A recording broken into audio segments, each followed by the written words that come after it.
Ultimate fight exchanges are incredibly important to Overwatch, and it's one area that you can improve without needing a massive mechanical skill boost to your game, as most of it is about teamwork and timing. My name is FREEDO for Your Overwatch, and today we're going to break down a few examples of me and my friends executing some plays in order to overcome our opposition. This match on New Bonnie is a lot closer than it looks. On point 1, we struggled a little bit. On Streets phase, the enemy played a bit too aggressive and gave it up for free, but here at the closing points of the game, with 3.5 minutes left closing out in this final bend, it's anybody's game to win, so we still have work ahead of us. We make the call to split up, put 4 on the cart, and send Nano High Noon up to the top, where McCree can get a lot of vision onto the battlefield and hopefully set up a multi-kill. The enemy knows that we don't have to finish the map, so they try to make an opening into the fight very early with Earth Shatter, which actually does land on our team. But the High Noon zoning them from up top pushes away the follow-up. Whenever there's a setup ultimate like Graviton or Earth Shatter, it's in the mindset of the entire team to capitalize on that, to run at the pinatas and smack them until the candy comes out. So using a zoning ult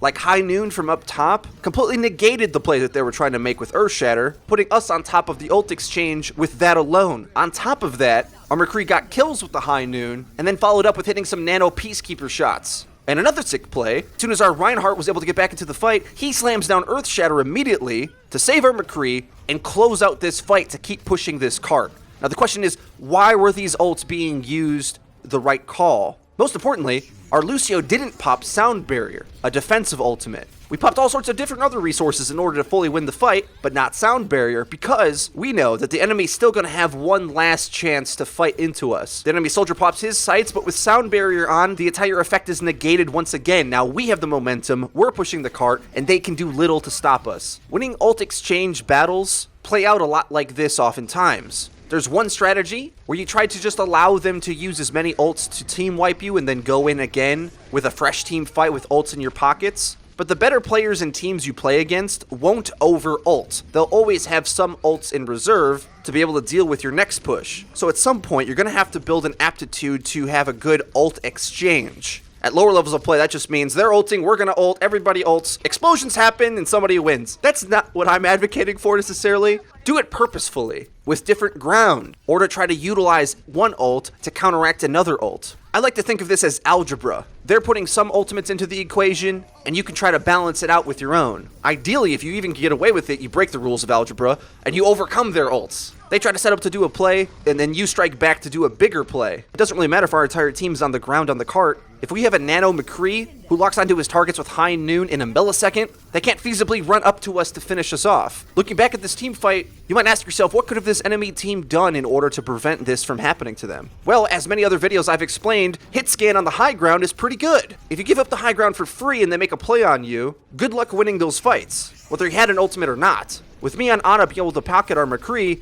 whether he's hitting a High Noon or hitting shots from up there, he was going to be a nuisance for the enemy team. When you're setting up to do a team fight, you have to be incredibly cognizant of what ground you control and what ground the enemy team can take. It is possible to win fights without controlling the high ground, but as a general rule of thumb, ultimate fights in Overwatch benefit the aggressor a lot of times. Because as you set up to do something to the enemy team, they're boxed into a corner and have limited options in response. Another example, we're going to move on to Hollywood on attack as well, this time in overtime. Only a few minutes left, so we have to be very careful about how we take our engagements and not to lose key targets, otherwise a whole team push might be wiped out. Initially, we want to take the high ground here once again, but our Reinhardt sees that the enemy team Reinhardt is out of position, jumps down, so he slams him out of the way, and with all that space created, our McCree yet again is able to have enough opening to hit shots. The enemy team go down a man early, we crossfire onto them onto the point, and we're at quite a bit of an advantage with the enemy team's Roadhog running away, up the center stairs up to this patio area, and instead of just holding the point trying to take it, we chase him all the way up there. This is the type of play that I don't see enough in regular matchmaking. If something's out of position, and you literally can just go chase it down with speed boost in a second, go kill that thing. This is one of the major differences between organized team play and playing in the solo queue meta. Going to kill that Roadhog didn't delay us from taking the point, it guaranteed that we would take the point. If he was able to stay alive in that house, when the enemy team's retake came in, maybe he would have had a chance to peek over the top, get a key hook and a kill, and then all of a sudden we're in some weird trickle fight and have a chance to lose that point. But because we took care of the problem right away, they didn't have any chance and any opening back into that fight. Collapsing on out-of-position targets like that is a key Overwatch skill that you're going to want to put in your Lucio game for calling out speed boosts, but also in just your general teamwork game playing on any hero. Now here we're progressing the cart up on streets, and a few ultimates at our disposal. In this team fight, it's going to be an example of utilizing your resources once again to make sure you just win out the team fight to keep your progression going. I barely am able to charge up Nano Boost at the last point of this fight, and it's actually a close call whether I needed to use it or not. But the point of the matter is, I guaranteed that the soldier was able to keep himself alive with the damage reduction that Nano gives him, and we secured frags quickly, putting the enemy team on the back foot, keeping our progress and our momentum. That's the key with using ultimates or getting any kills in Overwatch. The quicker they are, the better. If you take a fight and win it quickly, it's going to be a lot easier to just snowball the rest of that fight, regardless of what pieces you have left after the exchange. Now here, moving up to the final checkpoint of the streets phase, our Reinhardt calls out that he has Earth Shatter. So judging by the fact that the enemy Reinhardt has yet to Earth Shatter, I assume it's a pretty good chance that he wants the Earth Shatter coming out of spawn right here. It's the only chance that they have to try to stall out this cart,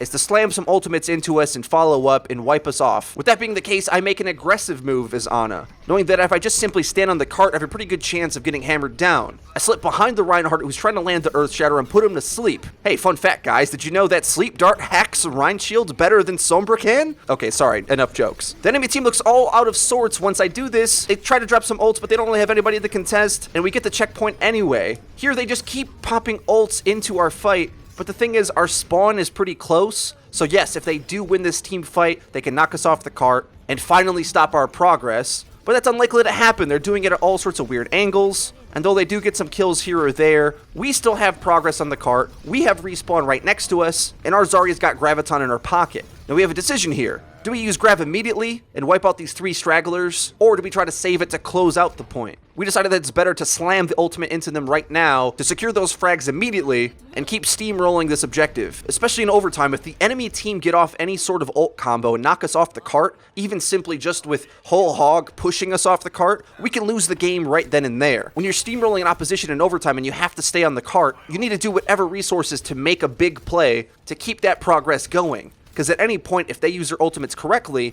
they can stop your progress. After some easy cleanup on the Grav, we're still moving on the cart, and the enemy team can do nothing about it. But they're still going to get one last team fight left. We see where they're set up, spread out, and are looking for an entry point into this fight. Our Earthshatter and High Noon didn't actually get that much value, but there wasn't much value to be had. The enemy team was all spread out, and at the very least, using them zoned them out. And as they play incredibly split, not utilizing their Rein Shield properly, Roadhog and McCree get picked off on either side. Even with a couple picks, there's a chance that they can pull out some ultimates to do some damage to this push and start to slowly win a trickle battle, and we don't want that. We don't want them to stall the cart. We don't want them to do any sort of little shenanigans to buy them time to let them get out of spawn. So our Lucio drops Sound Barrier, and we run into the enemy team, trying to secure as many frags as we can right then and there to clear them off the map, so we can guarantee that we'll get progress on the checkpoint moving forward. By doing this and staggering their deaths so efficiently, they don't really have a chance to stall. And the pushes on this whole Hollywood overtime phase was dictated by making that aggressive step forward to make a play, putting the enemy team on the back foot and boxing them into what they're capable of doing. Pretty questionable defense setup on the last point as well. With 2 of their DPSs, Roadhog and McCree, taking duels on the outside and losing them, it pretty much guaranteed that we were going to be able to snowball that push. But the point of the matter is, they burned all their ults at the streets phase when we already had the checkpoint anyway. They didn't have any resources to use, so they were in a desperation scenario trying to find new openings into the team fight. Guys, I hope this play-by-play video was helpful to show you some examples of good and bad ultimate usage. It really does dictate a big percentage of the game, so no matter what skill level you're at, proficient ultimate usage and teamwork will be a big component of winning games. If you enjoyed the video, please hit the like button. Check out our Discord server, our Twitter, and our Twitch stream, all linked in the description. I've been FREEDO for Your Overwatch. I'll see you guys next time.